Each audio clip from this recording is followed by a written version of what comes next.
Jemaat Tuhan, mari kita siapkan hati kita untuk masuk di dalam pelayanan firman Tuhan. Mari kita berdoa.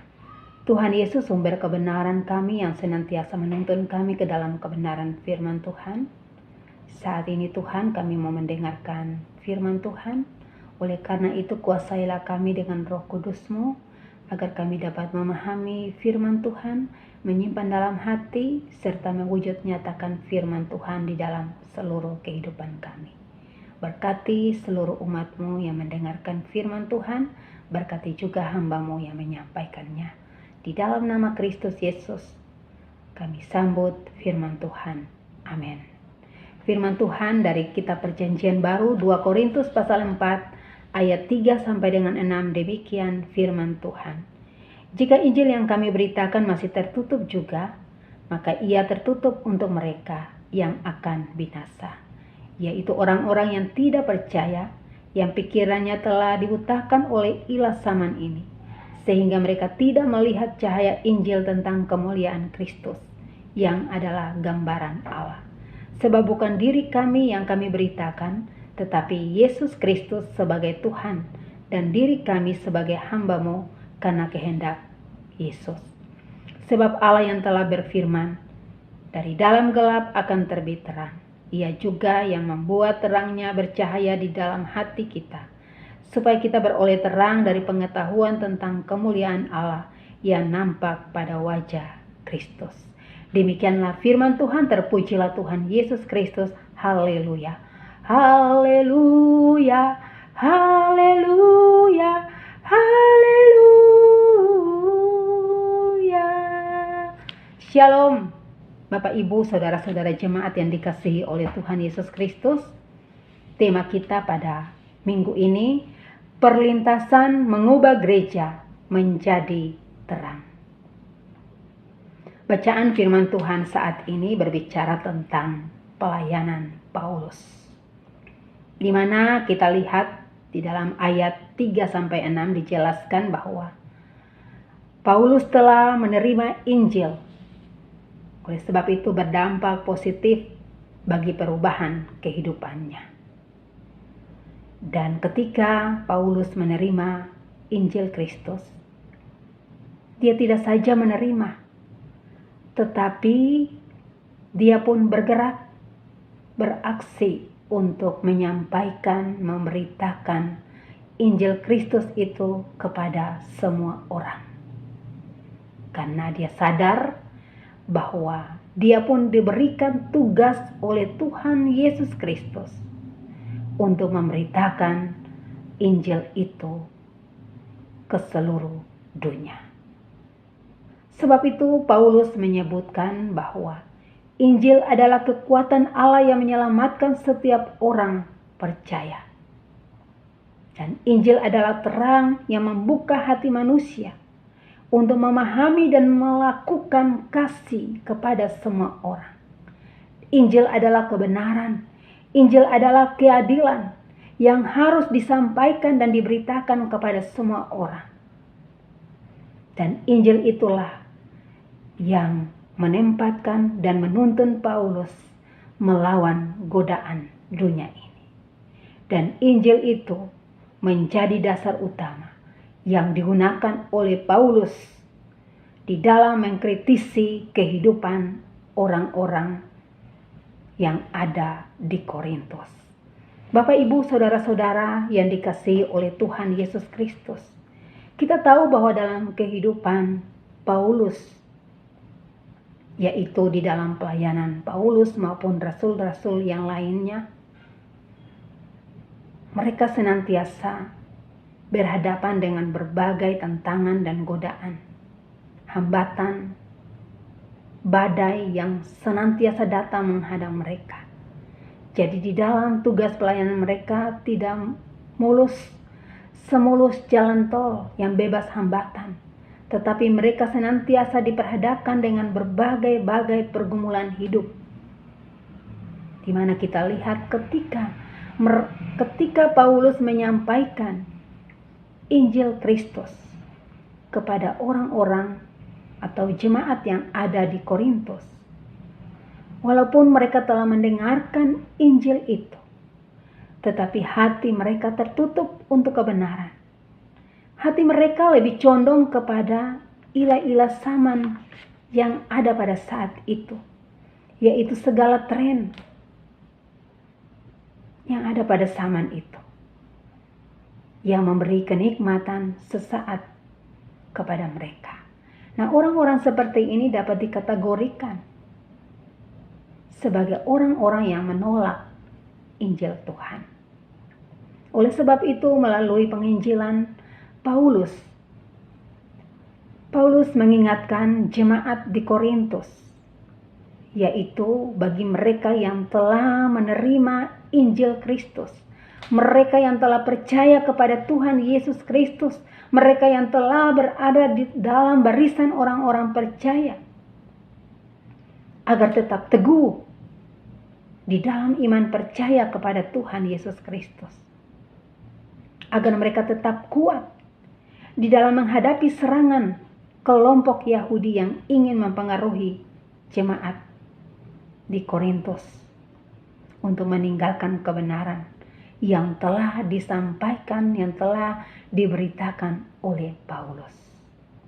Bapak, Ibu, saudara-saudaraku, dan sisi lain yang tidak kalah pentingnya di dalam pelayanan Paulus, di mana kita tahu bahwa dalam pelayanan Paulus dapat memposisikan diri sebagai hamba yang penuh dengan kerendahan hati, di mana dia mau memberikan waktu untuk jemaat dengan dia turun secara langsung dan tinggal bersama dengan jemaat di Korintus, agar bersama-sama dengan mereka dapat menghadapi segala yang terjadi di dalam kehidupan mereka. Paulus membantu jemaat, menguatkan jemaat, agar mereka tetap kuat di dalam iman percaya kepada Tuhan. Mereka tetap semangat. Mereka tetap penuh harapan di dalam Kristus untuk menghadapi kenyataan hidup, menghadapi segala gangguan-gangguan atau serangan-serangan yang datang menyerang kehidupan mereka. Bapak, Ibu, saudara-saudara yang dikasihi oleh Tuhan Yesus Kristus, dalam pelayanan gereja Tuhan,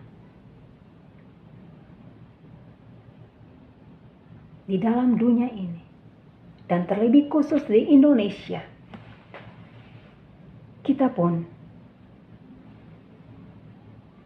diperhadapkan dengan berbagai persoalan, tantangan, hambatan yang datang menghadang kita. Kita juga diperhadapkan untuk melintasi lorong waktu yang tidak mudah.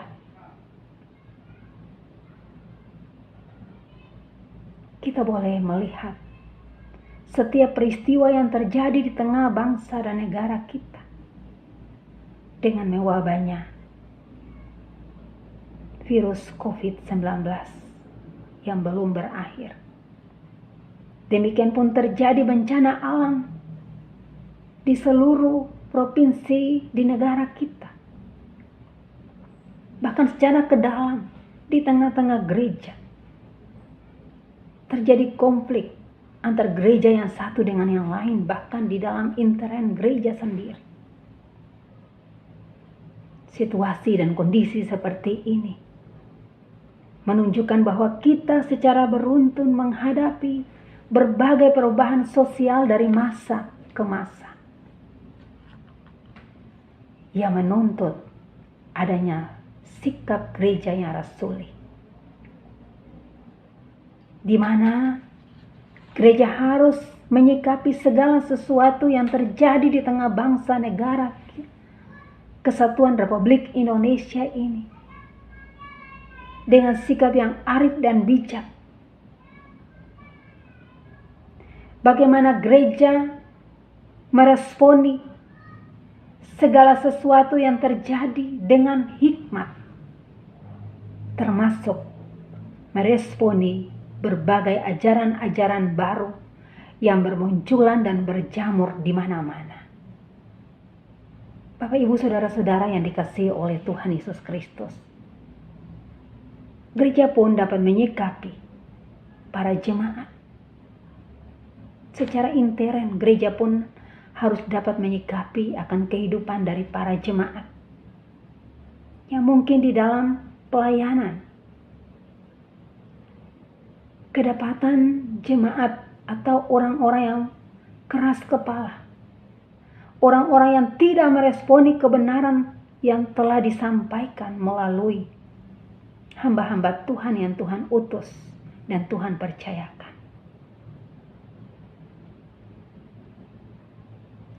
Menghadapi dan menyikapi jemaat yang cuek, masa bodoh, tidak care dengan lingkungan di sekitarnya, tidak care dengan apa yang terjadi di sekitarnya, dan sebagainya.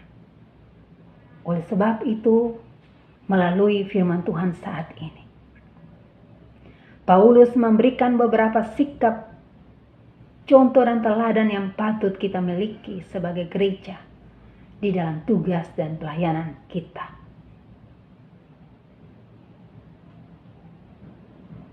Di mana Paulus di dalam memberitakan Injil, melaksanakan pelayanannya, Paulus fokus kepada Injil Yesus Kristus.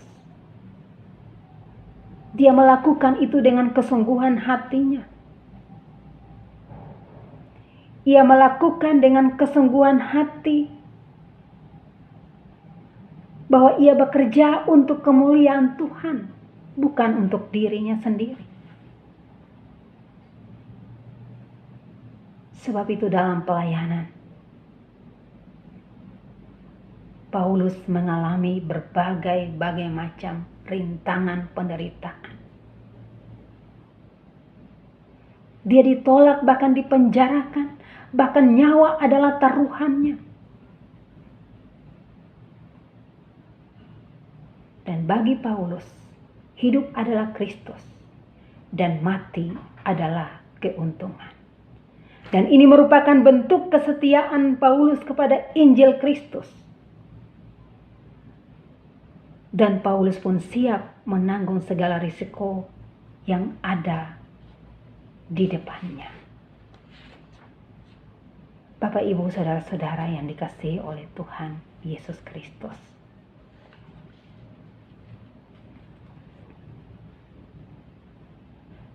Rasul Paulus dengan setia dan penuh kerendahan hati, dia mau tinggal dan mendampingi jemaat.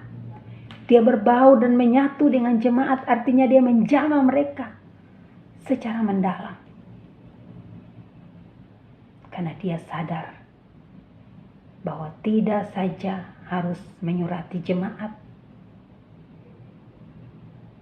dari jauh, dan saat itu membutuhkan tukang pos atau kurir untuk mengantarkan surat dan perlu waktu yang pas.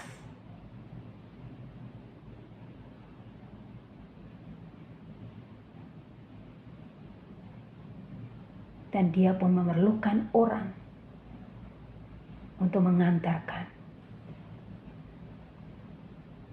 Dan kepada siapa harus diantarkan surat itu.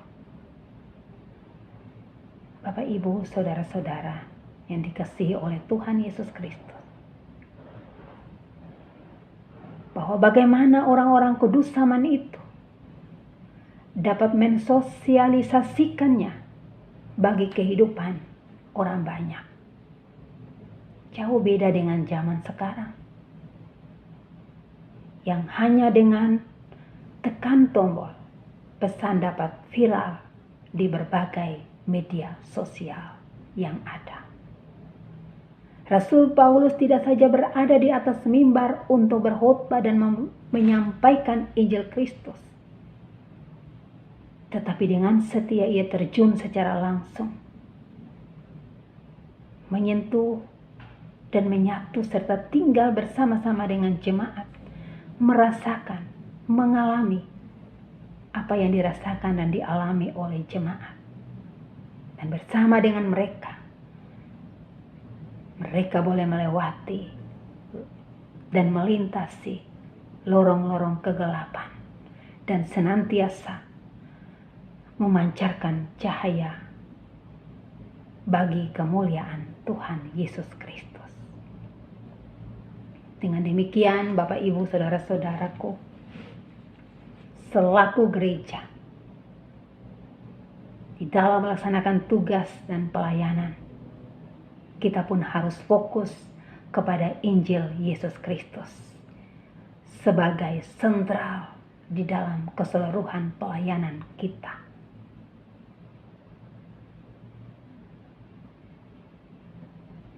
Bukan kepada kelompok-kelompok gereja tertentu.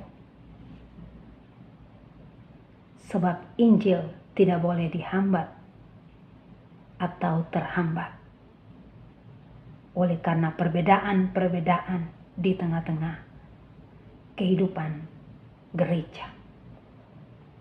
Tetapi gereja yang rasuli adalah gereja yang mampu mengadvokasikan masalah umat.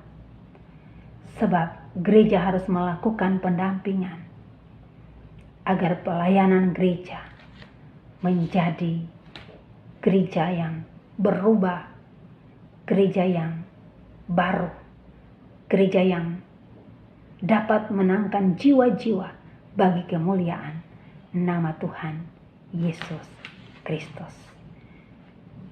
Oleh sebab itu, marilah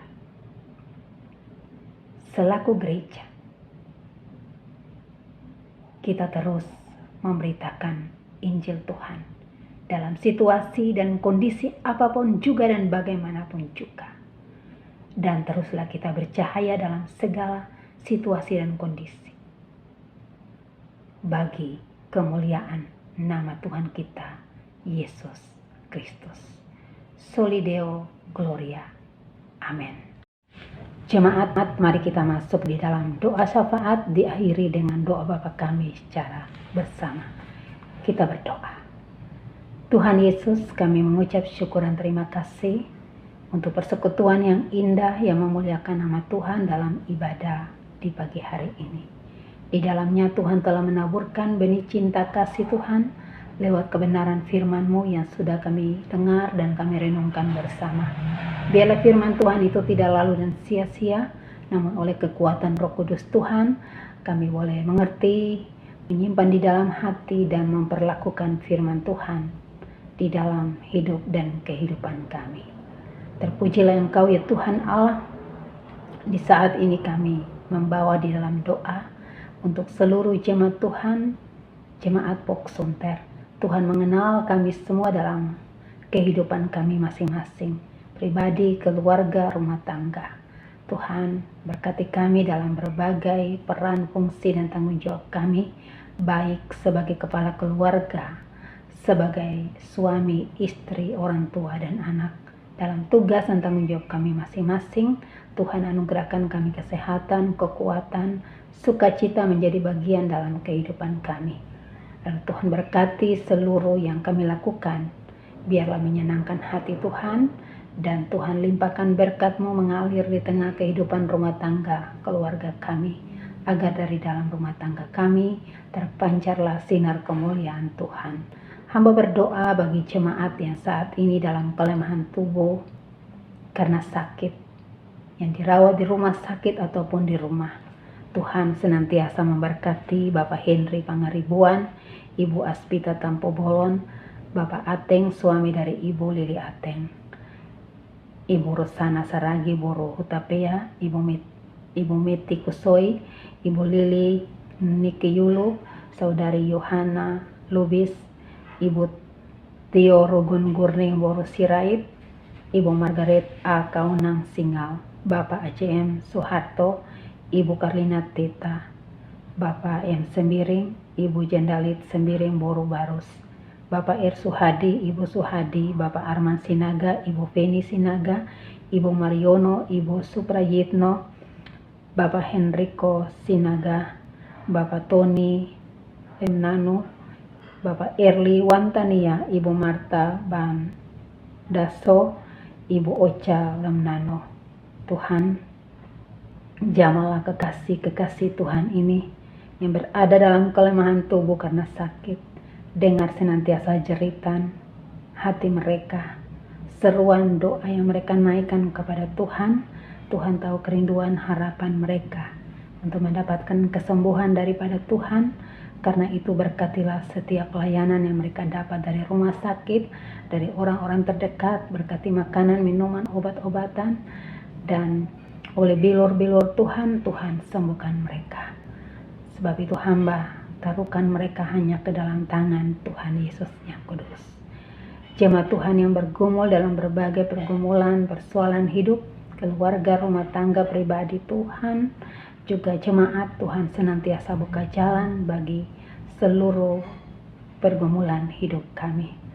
Jemaat yang boleh bersuka cita atas pertambahan setahun usia, mulai dari tanggal 7 Februari sampai dengan tanggal 14 Februari 2021.